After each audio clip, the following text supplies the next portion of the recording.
she goes.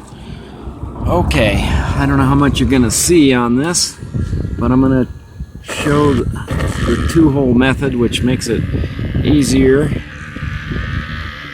to do these cracks, especially if you can't reach them up in the middle or whatnot. So the first hole you want to put is right on the end of the crack, about 2/16 out. It's just so the bullseye, when you tap the bullseye, connects with the tip of the crack and it doesn't go past. That's so you're gonna gonna continue to. yeah. Yeah, I do. I invented this technology. I do these YouTube videos to get more people interested in what I do. So, we have customers here too. So, we want to drill about halfway down, and yeah, he's right. So, part of what stops the crack is the drill. The other part is the resin. The problem is cracks are very tight at the tip, and then they get gappy as they get towards the edge. So the first inch or two is really going to be hard to do. You have to get in and flex the crack the way we used to do it. But now I came up with this two-hole method where you could inject the first two holes with your single injector bridge, and that will make this part go easier to where you don't have to flex from the inside. So I wanted to show this because I've had some people with some questions having struggles with the tips of the crack, and I wanted to put up a video showing how I do this two-hole method in many cases.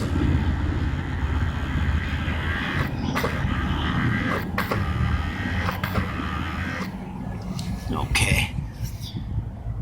And you don't mind if you want to keep filming for me? Oh, yeah. I'll get, yeah, thank you. I won't do the extra 20 if you want, if you do this for me. Oh, dude, that's cool. Yeah. Right on. All right, so. You want me to follow you?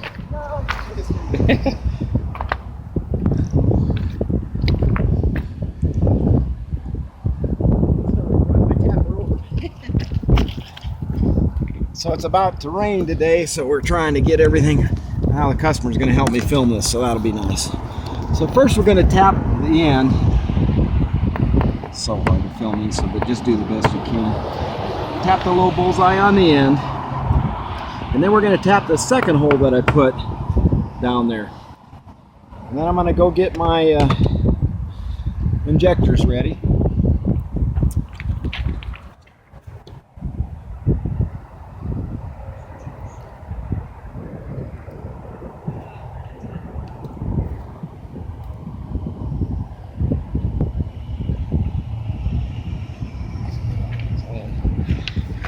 Some lady started a new job, and then she found out she had a $300 million Powerball ticket, so she didn't finish that day at work.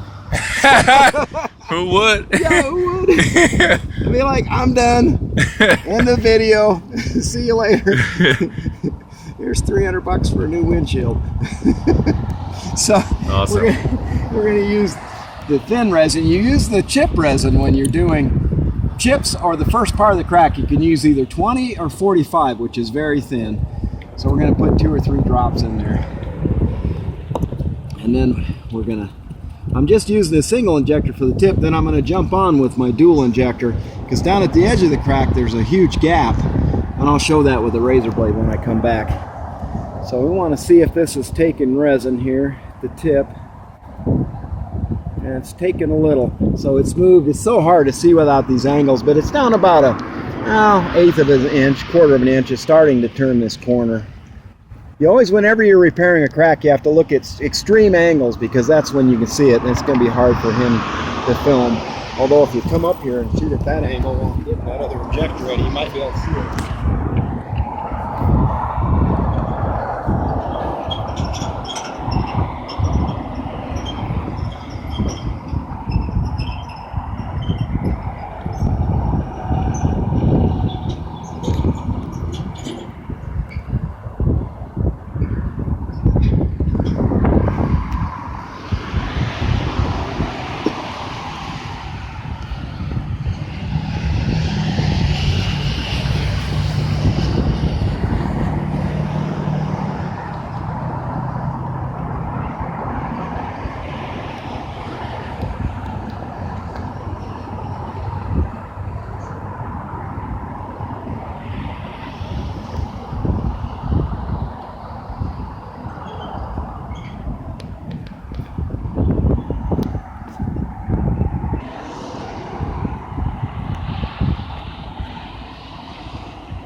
Now I've got my dual injector, and I've got a very thin resin in one barrel and I've got a very thick one in the other, and I'm just using the molded tool, and I've used a lot of grease. So now I'm going to slide this. You don't want to push up on the part you start injecting. Sometimes I already have this tool. Oh, I wanted to show you how. So up here the crack is tight, so the razor blade won't catch in it. When I start getting down in here, it'll start to catch in it. Right there, it's starting to catch. And this crack is pretty tight, even part way down. That's why the dual injector is nice. So the next thing we're going to do is we're going to slide this down to that other little hole.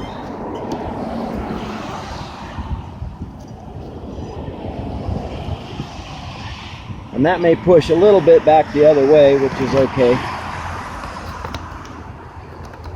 It's also hard to keep these things covered up while you're working on them. So now the resin is running pretty easily down here because of that second hole.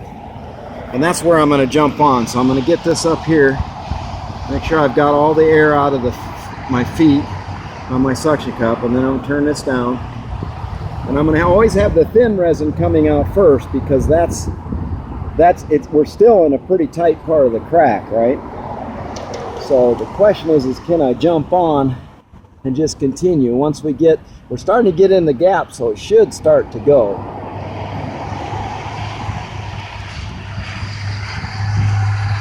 And this one's a little tighter. Cracks vary. Some of them are a little gappier. Further, just a little bit down, an inch or two, they'll get pretty gappy. Some are still pretty tight. Even the thin resin, the 20, is still going in slow at this point because this crack is still relatively tight. But it is going on its own. The nice thing about this two-hole method, if I hadn't did it that way, I would have had to flex on the inside to get this part to go. And then it's hard to flex and see what you're doing. There is an extension arm we put on the tool if you can't reach it, but I've found that this two-hole method is really a good way to do these cracks, so you can do it all from the outside and really see what you're doing. See that, but it's such a, I'll take the camera for a second. So we might be able to see a little better this way. It's hard to know, since we do this in the field, just exactly what we're gonna get, but I'm hoping you get the idea. So it's going. Yeah, it's going. It's also trying to rain on us today, so plus it's fairly noisy, but there's not much we can do about that. But you got a lot of customers like this customer that, doesn't want to buy a windshield. If we can stop this crack and save it for him, that may, suit his needs for a while.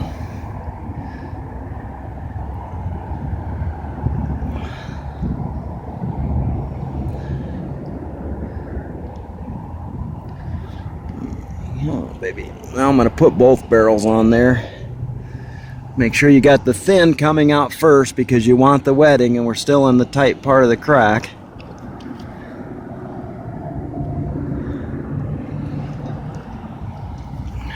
It's going, but it's kind of slow. It's pretty tight to this part. Oh, that's all right. We'll let that sit there for a second. It didn't hurt anything. You want to be careful that you don't lean on the windshield or push down on the tool, because that can flex air into it. The wiper smacked it, but it didn't hurt anything. I'm looking up here and I'm not seeing any air, so it should be okay. But yeah, anytime, that's the other thing, people say, well, I'm getting air in the crack, and that's because they're disturbing the crack somewhere along the way, either by shutting a door or by leaning on, pushing down. They don't realize they're cleaning it before it starts to cure or something.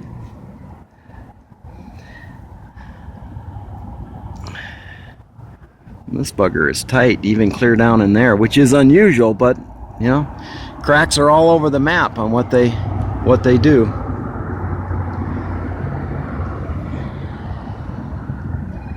So it's just going a little slow. That's the other thing, you just have to be patient with them. You don't want to get ahead of the air pocket, because that wouldn't be good.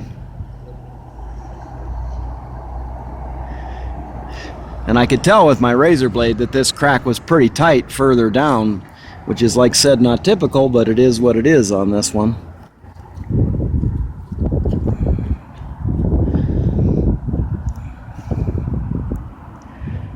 there are times where you have to drill another hole right there just to get it to go again. If we get to a place where it stops and it just doesn't want to go, you can always cure what you've got and then start again. Usually you wouldn't have to do that because we're good past the 2 inches down, but it's definitely a tight little bugger. And crocks that go vertical tend to be a little tighter. So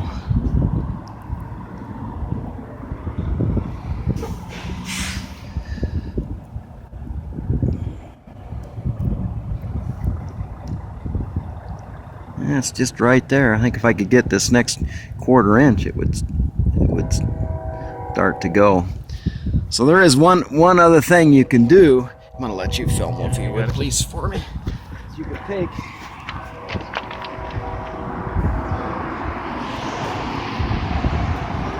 All right.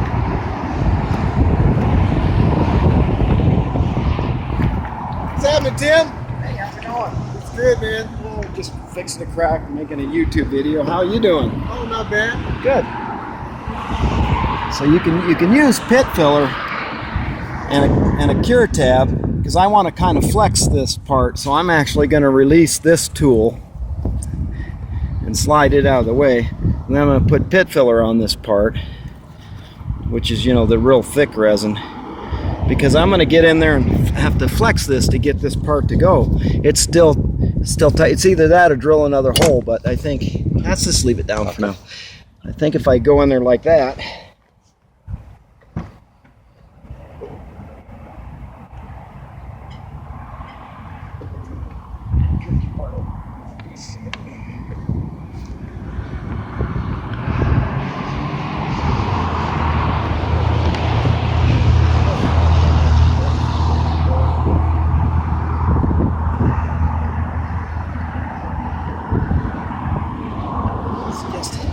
that's why I like the 2-hole method. It's so hard to see what you're doing on these.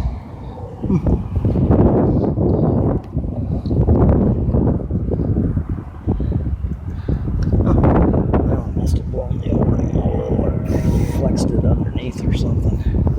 Let's see if we still got enough here. Oh, okay, so.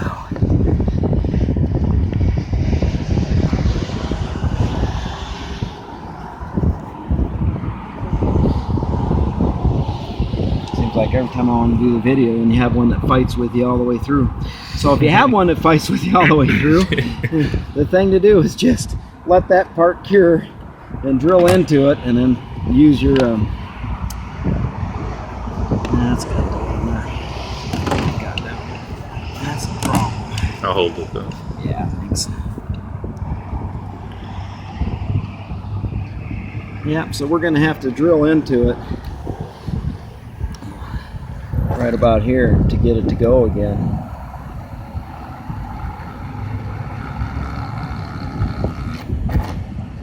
Very unusual crack, but that's the thing about these crack repairs, is you never know what you're going to run into until you get into it.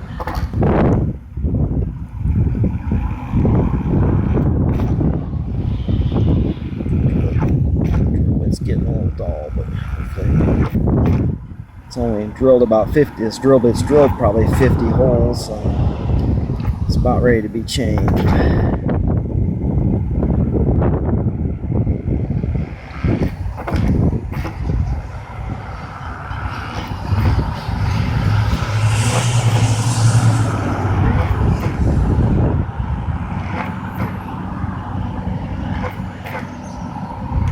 Okay, let's see if I can get some little tap there. It's right here. Okay. Alright, so let's see if we can slide down here with the single injector and get this to go again.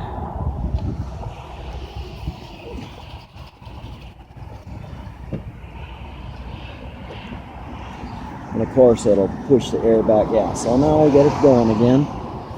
So that's fine. There was a little air, but I went down a little bit into the air pocket, so it's pushing it back the other way, which is that's fine. We want it to do. Now we're basically going to do the same thing, see if we can jump on again and finish this out. Very unusual for one to be tight this far down, but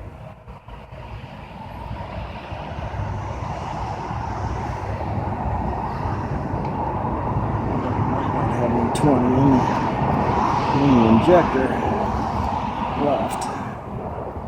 So let's see.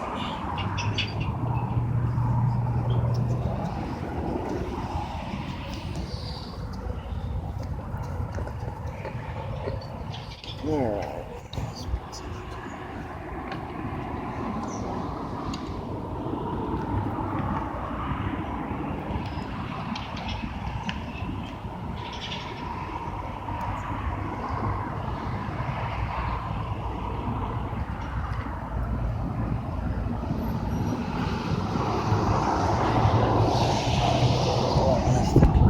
Okay.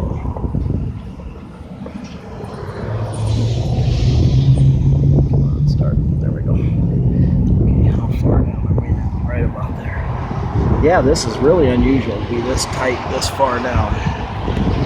Very unusual. But that's the thing about these cracks, is you never know. First thing that wants to let go.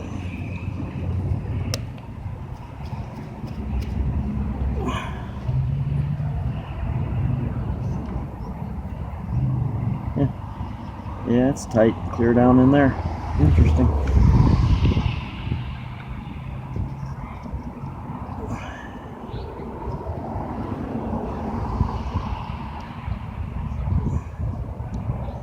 Shouldn't be that tight this far down, but somebody forgot to tell the crack that. Because it's going, but it's still that tight. So this crack was basically tight all the way to the edge. Which, well, maybe I would see that 1 out of 1,000 times. But sometimes on these vertical cracks, as I said earlier, they can be really tight all the way down. Okay. All right. Now, you want to be careful, like I said, not to lean on the windshield when you release your tools.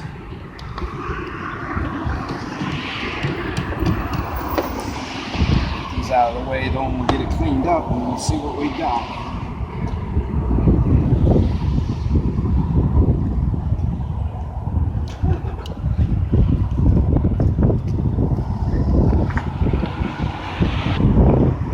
Here on the other one, I just did that one. I like slipped. 5 minutes later, I was done.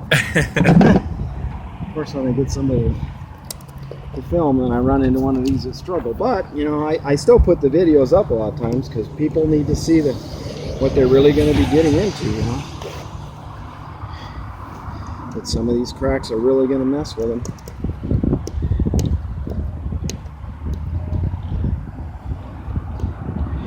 We were probably exposing it to a little more light than we normally would want to, but I don't want people to see. Well, it looks like we did okay. Pretty good, actually.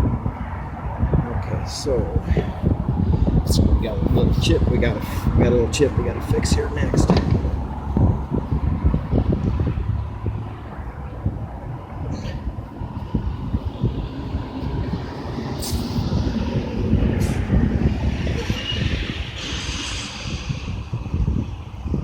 Okay, so that looks pretty good from an angle. You can barely see it down there, even though we had to drill again right here. Our first hole was there, and then the second hole, and then it was tight clear down in here. We had to get it going again, which sometimes happens, but it should work and it should save the windshield. Alrighty, I'm Tim Evans with CrackYourRacer.com. You can reach me on the web, or you can give me a call at 719-331-5966. Thank you.